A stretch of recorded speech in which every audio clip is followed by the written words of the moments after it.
Welcome to the Smart Property Investment Show with your host, Phil Tarrant.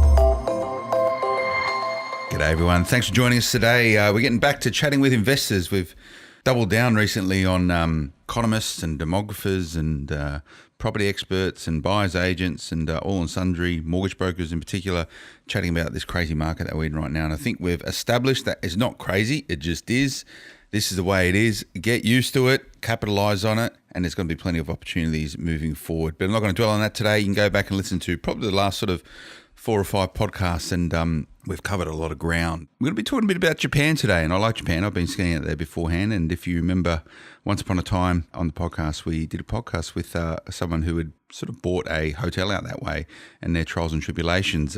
Similar story today, but different. More of an organic story, and a gentleman in the studio, David Crofton, who is a property investor and somehow ended up with a small lodge. Is it a house in Niseko in Japan? What would you call it, David? I call it a cabin. A cabin? Little luxury cabin. Okay, that's a bit more quainter, isn't it? I think so. When did you? So we'll get to this eventually. But when did you? Just to give us a timestamp. When did you buy your cabin in Niseko? We bought it in August 2016. Okay, So 2 years ago. 2 years ago. And for our listeners that don't know where Niseko is, if you can help with their geography. Yep. So Niseko is a ski resort in the North Island of Japan called Hokkaido. And it's a very, very popular international ski area. Okay, so the top island. There's 4 islands in Japan, isn't there? 4 major islands. I think there might be. Yes. I know the top one. It's the top one. And I went out there with a mate probably about 5 years ago and had a grand old time snowboarding in the deepest powder I've ever seen. So if you're a skier or a snowboarder, I highly recommend getting up to Niseko. The place to go. It's amazing. And are you skier, snowboarder? Yeah, I ski and my wife snowboards. So we have some arguments about that occasionally, but we get on okay. It's always a hassle, right? Because snowboarders generally take a lot longer to bind up, and you got to wait for them a bit. You got to wait for them a bit, and if there's too many flat sections, it's a bit of a pain. But anyway, she's got her own tow. I pull her along with my ski pole.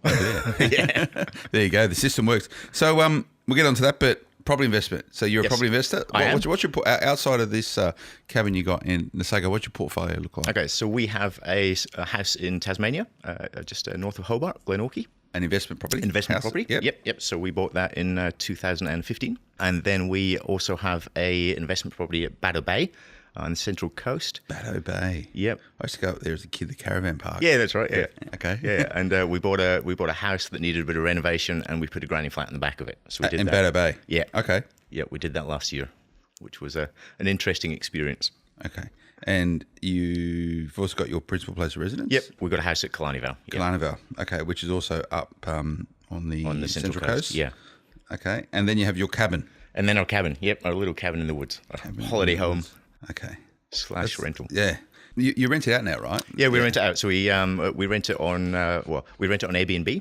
Have been doing that for about a year, which we had a great season with it this year over winter. And we got a property manager over there who's a Kiwi, so there's no language issues. You reckon? I got a cost of flack about that, but anyway. On email, there's no language issues. Yeah. So he looks after it for us and organises the check-in, check-out, and the cleaning and everything, and charges us a bit for it, but it gets people in, and we have a holiday house. Okay, and I want to drill down on how you've gone about buying a cabin in Japan, but let's chat about the other ones first. So your principal place of residence, you've had first. We had that 2013. We bought that. Yep. Okay, and the reason why we're chatting is that you spend quite a lot of time on the train every day, and I think you listen to this podcast, some other podcasts. So I do. Yes, I actually drive up to Newcastle every day. You drive every day to Newcastle. Yeah. So what do you do for work? I sell BMWs. Oh, you sell BMWs? Yes. Okay. So I drive up there every day. Like second-hand ones or new ones? New ones. Okay. Yep. Yeah, I drive. Well, I don't drive. My wife drives an Audi, and we went through the whole process of working out what's going to be better. It's a bit old these days. Yeah. But how are you guys finding flogging BMWs now that you've had these other? It's a very competitive market in that luxury space. Yeah. Does the brand still retain its emotive value for a lot of people? Look, it does, but it's very competitive. You can get other cars, other brands which have just as much stuff in them. There's not the emotional attachment to them, but it's a hard job. Yeah, I read the other day, or heard the other day that new car sales are down 5%. And the person I was chatting to commenting about it reckon one of the reasons why is everyone's worried about their house values. And I think a lot of people have been pulling equity out of their houses to buy fancy cars, right? Yeah, we've heard that too. Yeah. And someone, a customer said that to me a while ago. It was exactly that. Well, I've lost $100,000 this year. Can't buy a new car. But you're doing all right, though? Yeah, it's going okay. It's going okay. Well, because BMW, probably shouldn't get into it. BMW now is sort of, they've introduced a whole bunch of like ranges for younger, more upwardly mobile people, right? Like little cars, smaller cars, a little bit cheaper. Yeah, that's cool. So they go okay. They go well. Are young people buying cars, like new cars, or is it mainly sort of old? Yeah, young people are as well. Yeah. A lot of tradies and things, Okay, good. Yeah. They're the guys with money at the moment. That's right. That's right. All right, so Colonial Vale, you drive a Newcastle every day. You listen to podcasts, that's good. How far between buying your principal place of residence?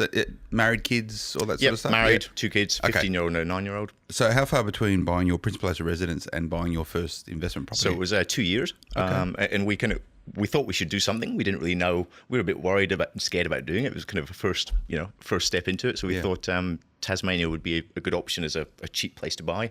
My wife's a flight attendant, so she kind of flies down to Tasmania a lot. And the planes are always full, always people going there. And we thought we could get something quite cheap to test the water. And we found a great little 3-bedroom place at Glenorchy. So it's about 8 kilometres from Hobart CBD. Okay. And it's everything on the water's in Hobart as well. Is it on the water? Yeah, it looks over the water. It looks over the water. How much you pay for that? $270. It's mad, isn't it? Yeah. And we get $390 a week rent out of it. So, and have you always sort of got that $390 sort of? It started at $360. Okay. And it's up to $390 now. So the yield's huge, really. Yeah, big yield. Yeah. And imagine so when you buy it 2015, so 3 years later, I reckon you've done pretty well out of that. It's had the most capital growth out of any capital city over the last couple of years. So. Yeah, I think it's gone up 100,000. Okay. From what they tell me. So you're pretty happy then? Yep. Absolutely. We'll keep that and let it roll. You're just going to leave it there and let it go? Okay. And Baddo Bay, is that just... Is it near Shelley Beach? Yeah. Yeah, okay. Yeah, it's just down from one beach down from Shelley, isn't it? Yep, that's right. Okay. Beautiful spot. Yeah, nice little spot. Cool. So you bought a house and put a granny flat on? Yes, we bought a house. We had an idea of trying to do a renovation. I think actually from some of your podcasts. Okay. I hope it went well. And so we bought like a deceased estate, and they said we could fit a granny flat on the back. Okay. We did a renovation which took about 2 months. I ended up breaking a rib on like the first week. How did you manage that? I was riding my bike and fell off my bike. Oh, so you didn't do it renovating? No. Okay. My own fault. Yeah. But pulling up concrete slabs and painting with a broken rib was a challenge. Yeah. So that took us a couple of months, and then we got someone in to rent that, and then we built a granny flat on the back, which took about 6 months. Yep. Which was a long, it was a bit of a drama getting all done. It's probably a bit too close to the house than what we would have liked. Okay. It's not 100% ideal, but now we've got tenant. So is the person that you originally tenanted the place to before you built the granny flat, are they still there? They're still there. Oh, that's cool. So a good tenant. So, and did you give them a discount while that sort of building process was going on? So we gave them like $30 a week off. Okay. So what sort of, is it a 3-bedroom house? 3-bedroom house. Fibro, brick? Brick. Okay. Yep. So good bones. Yeah. And we did like a cosmetic renovation, so new kitchen, new bathroom. Okay. So what was the original purchase price on that? $525. $525 in, when did you buy it? That was April 2017. Okay. So it's probably sort of when the market was peaking. Yeah. But that's okay because you're not selling it. You're all right. Yeah, exactly. $525. And what did you spend on the reno? Spent $40 on the reno. So it's a decent reno. So new kitchen, new bathroom, new carpets and paint all throughout. Yeah. We had to put a fence on around the front. Yeah. Had to replace some stair rails. Yeah. Things. So some lighting. And you did most of the work yourself? As much as we could. I'm not exactly handy, so we had to get traders in to do all the difficult stuff. Yeah. But we did a lot of painting and cleaning up and demolishing. You think you renovated cost effectively? I think we did. Yeah. Yep. I think we did. I think we did it. We budgeted as well as we could with it, and I think we kind of set a kind of $40,000 budget, and we literally finished it $39,000. So. That's pretty good. If you had your time again, what would you do differently on the reno? I don't think we'd put the granny flat on. Okay. I think that was the thing that was. It made it a little bit too tight. The yard was just a bit too tight for it. Yeah. Everyone said we could do it, the salespeople, but it was probably a little bit too tight. So I don't know if we do that again. And so was the house on a corner? Was it on how'd you get access to the granny flat? So it's like a side lane down the side of the house. Okay. Yeah, which we kind of had to get done. Okay. And you fenced the front of the house to give them a bit of a front yard. Yeah. Okay. Yeah. And they were happy with that. So how far between the sort of the back of the house and the fence is there in the next granny flat? You're talking it's about pretty a metre. tight. Okay, so it's really Very tight. tight. Yeah, very tight. But is that on the granny flat? It'll be the side of the granny flat that which just windows or Yeah, just just windows, not yeah, livable yeah. area. So you spend 40 grand, and then you put a granny flat on it. Yep. What did that cost you all up? About 140. Okay, that's about average About for average, yeah. two better. Two better. Yep. Yep. And that was look. It's a really nice little granny flat. The lady is in it, loves it. And it's one of those things you go through the pain, and then afterwards it's like, well, okay, it's okay now that they're both paying rent. Yeah. And it's all okay now. Do they get on, or they don't? I assume know. so. That's a good haven't heard thing. anything other. Which is one of the biggest challenges of granny flats, right? We have Yeah. people who don't particularly get on, or there's noise, or there's whatever. So 140. That includes the build and all of the build and the council contribution. Okay. All right, because there's a lot of your water and sewerage and all that sort of stuff. It's a bit of a nightmare. Yeah. And so you used a granny flat company to build this. We for did. you? Yep. Okay. Yeah. Use a local company. And how did you go about choosing? You don't need to say what company it is, but how did you go about choosing that particular company? It was one that was local, and a friend had recommended them, and we did compare with a couple of other ones, and they were priced in the middle, but having a couple of good recommendations from them, and they did a good job. You know, they did do a good job. So yeah, we're very happy with the actual product. Yeah. Did it ever get sort of awkward or challenging with the granny flat company, or was it just for you? They looked after everything. You didn't need to really be involved. Yeah, they looked after everything. Probably, again, in hindsight, a couple of little things that just from lack of experience that I missed. You know, I kind of thought we ticked the box for the mirrored wardrobes and fans, and we missed that, and so there wasn't any. So that was kind of some annoyances. Yeah, it's just small things though. Yeah, exactly. This thing's built straight. That's what you need. Yeah, that's right. Okay, and so it was a good experience. And how did you finance the granny flat build? So we borrowed the full amount up front. Okay. And then the bank just held it back and did progress payments to the granny It's like flat a construction loan, was Yeah. it? Yeah. Okay. Yeah. All right. So 525 for the original house with the land, 40 grand to reno that place, 140 grand on the granny flat. Yep. So for you were in for like 7 and a bit, right? Yep, To that's try and right, mass about 720-ish. Do you reckon you made any money off it? Look, at the moment with the market, I think it's probably about 750. Okay. Roughly. I don't think it's anything super at the moment, but hopefully it will just cook along, and over time, the mortgage will come down and the value will go up. Yeah, and one of the purposes of putting a granny flat on is potential for capital value, but often it's a yield play. So I imagine your yield's pretty good. So what are you getting on the main house? So the main house, we're getting 415. Okay, 415, and then what are you getting on the granny flat? 360. I was going to say it's probably pretty close. All right, that's pretty good. Yeah. Yeah, it's pretty good. Yeah. Yeah. What's that? Nearly 780. Yep. A week. Yep. That's huge. Yeah. Okay. So almost pays for itself. Yeah. Yeah. Yeah. Nice. And what have you done with the construction loan that's sitting separate to your mortgage on the house? At some point, you're going to pull it together? Yeah, so it's separate at the moment. So we've just got that and got an offset next to it. Okay. And we're just keeping some money in the offset. Great. It's all cool.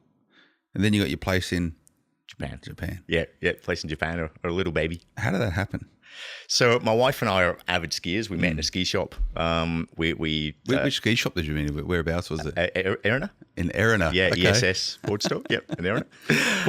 How did you end up in Erina? When I moved over here, Because I could detect the twang there. And Scottish originally. Scottish originally. So moved over here with to chase a girl, as often happens.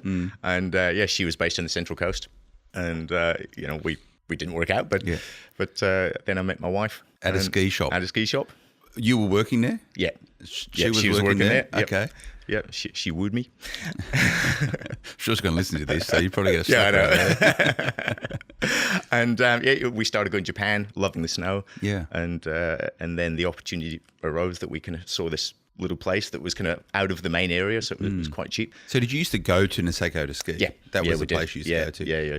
Okay. Started going there about 2006, I think we went there. So would you just go for a couple of weeks? It's an easy flight up there, to be fair. Yeah, it's the same really time quick and zone easy. and everything. It's no pretty jet good. lag. No jet lag, which is handy. Yeah, and great culture, great people. Really, really nice place to go. I find the Japanese intriguing. I've been to Japan twice. I only went skiing there once, but it's intriguing. Intriguing people. They are, and they're so polite. They are. Nothing's a problem. They're so polite with everything. They really are. And the snow's good as well. So if you're a skier and you haven't been up there, I'd highly recommend getting up there. So you've been there backwards or backwards. Did you see this thing on the side of the road and go, wouldn't it be great to own that? Or you saw it on the internet? Or saw it on the internet. Yeah, okay. saw it on the internet. My wife had always said, it was a bit of a kind of a dream that will never happen. We'd love to own a ski cabin somewhere. And I trolled through the internet now and again, and this just popped up, and it was pretty cheap. And we kind of thought, actually, that's something we could afford to buy. And so we did it all via internet email with the real estate, who's an Australian guy. Okay. And then we were going to Europe. We were taking the kids to Europe to see family and things. So we decided to stop in the way and have a look at it. Okay. And so we stopped there for a day and great. Put a deposit down on it. That's brilliant. Yeah. Wow, that's cool. So it's a lot of people think that's just mad buying. Like, aren't you supposed to just buy a little place down in Jindabyne or Thredbo? But I get it, and it sounds. And you showed me a couple of photos. It looks cool. Yeah, right? It looks really cool. I'd be interested to see what it looks like in the summer. But it looks in the winter. It looks. Winter looks amazing. It looks really good. So how often do you get up there now? So we go out, we definitely go out in winter, so Australian summer. So we go generally January, February for a couple of weeks. Last year we went out in August as well to renovate it and furnish it. And this year we actually went out in May as well to take my mum out. She came over from Scotland. Okay. So we thought we'd better take her out to show her it. Cool. It was pretty rainy and miserable all week, but she really liked it. Ideally once a year, or twice a year if we can, but certainly once a year, and then rent it out to skiers. And you have no debt on it at all? No. Okay. No, so it's just what'd you pay for it? About 100,000. Okay. Aussie equivalent Aussie. Okay. We then it only had a pit toilet, so we had to put in a septic tank and a proper toilet, which cost about 15. Okay. And then we had to furnish it and get it all ready for the Airbnb, which cost about 10 in total. So. Okay, so the purpose of this thing is that you can use it when you're out there. The rest of the time you rent it out to correct Westerners, I imagine. Mainly. Because I know that the Japanese like a particular style of living versus people that have places in Niseko or in Japan. Yeah, that's Westernized, right. It's quite different. Yeah, that's right. Although a lot of people from Hong Kong seem to be renting out. Okay, bizarrely. So, oh, cool. Yeah. So the buying process, you found it online, and it was an Aussie real estate agent. So I found it online. Aussie real estate agent based in Niseko. Okay. Which was he with one of the franchise groups? Or? A company called Niseko Property. Okay. I caught up with an Aussie real estate agent when I was in. What's the main part of Niseko called? Just Niseko? Harafu. Yeah, because it's that sort of, there's a main street. Yeah, with like bars and stuff on it. And some real estate agents at the bottom of it. Yeah. And that's the real estate agent. Okay. Probably the same. All right. Yeah, cool. So he listed it. So it was his listing, was it? He listed it, from the guy who owned it. And I saw it online. And then a bit of a different structure. So in Japan, the buyer pays the commissions. Okay. As opposed to the seller.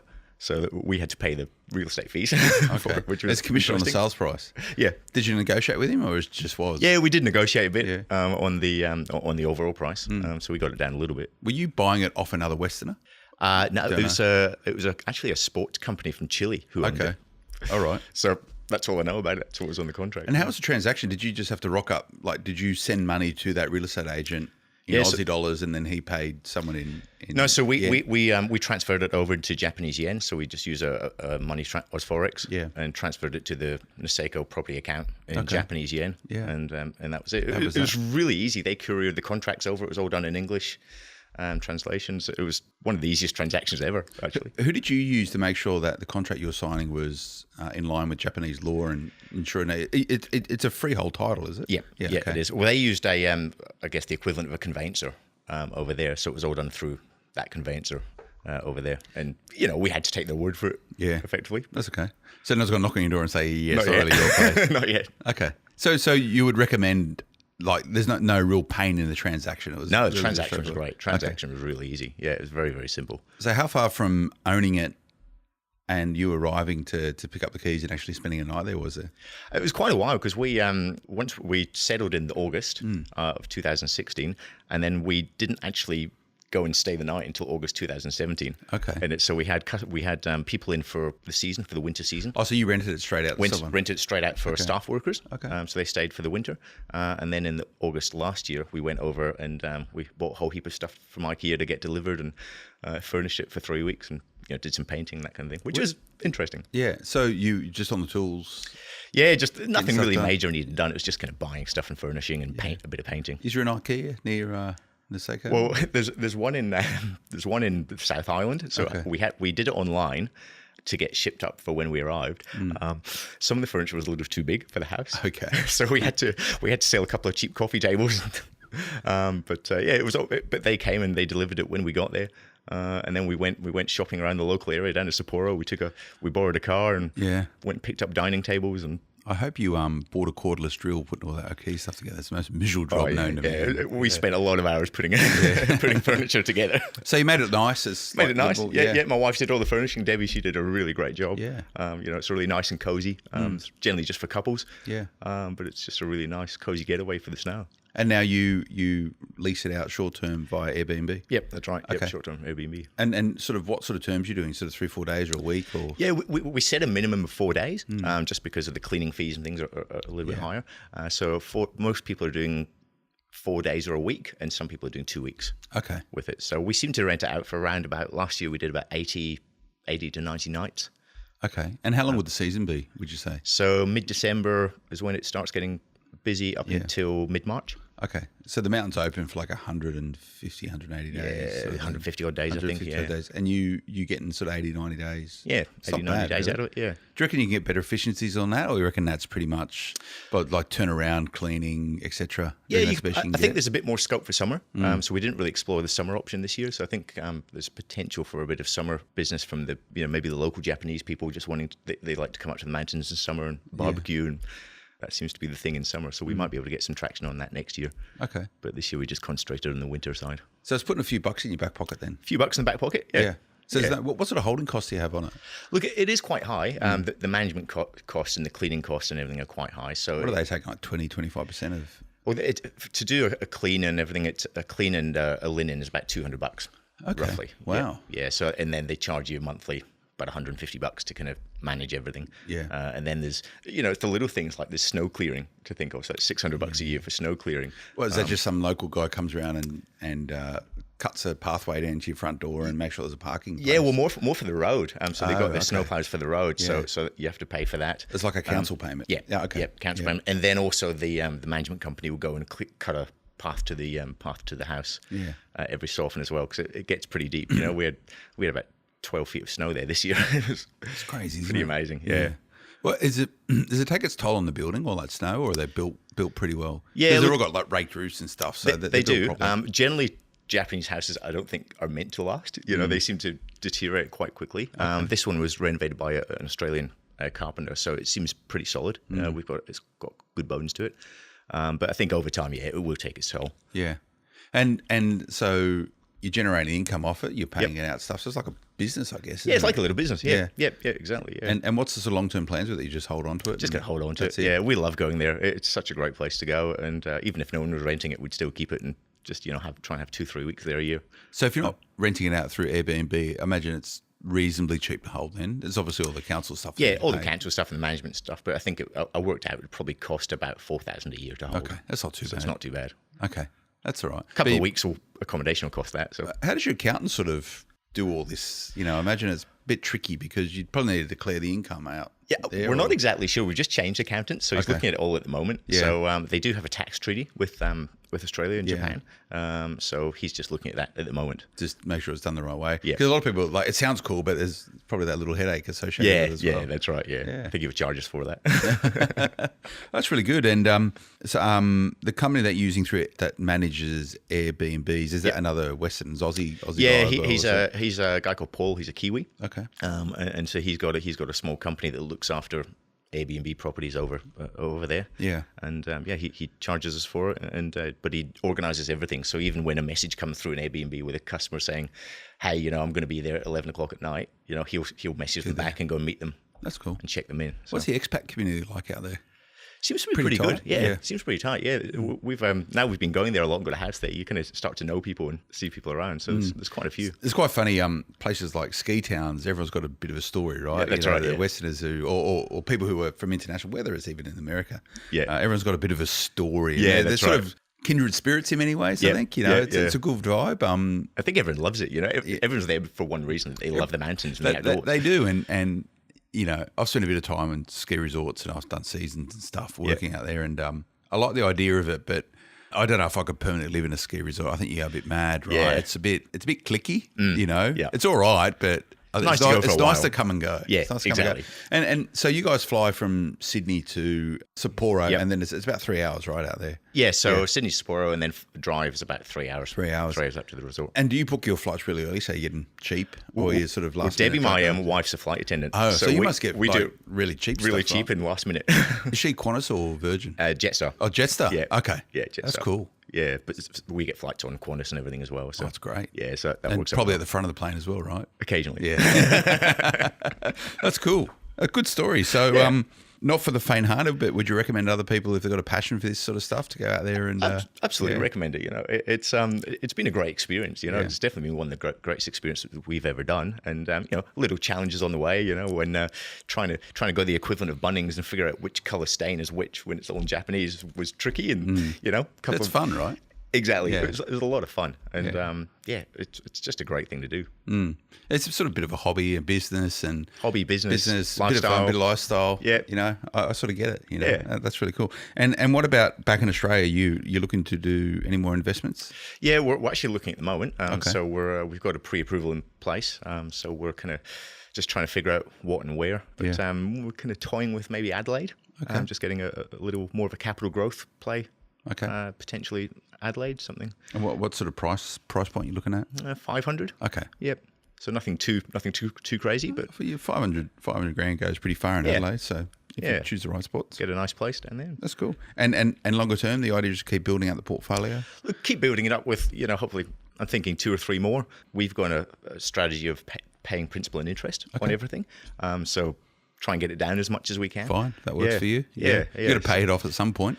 Exactly. You know, If you can afford to pay it off along the way, it's why not? Yeah, you know? so do that, and then maybe 10 years' time, take an early semi-retirement, do a part-time job, move to Japan maybe. Move to Japan. They've got BMWs in Japan, don't they? Don't know if I do that in Japan. Maybe a coffee cart instead. Coffee car. Well, there's lots of places like that. You could go and create something like that. Yeah, exactly. in Do a Niseko, part-time right, thing. you know? Yeah. And cool. So that's a retirement plan as well. I think so. Japan. Yeah. I like it. David, I've really enjoyed the chat, mate. Thank you. Thanks for having me. Thanks for sharing it, and Pleasure. let us know how you go with it. And it's will. you know, I like the sound of this. I think, you know, someone like me, the reality doing this right now is impossible.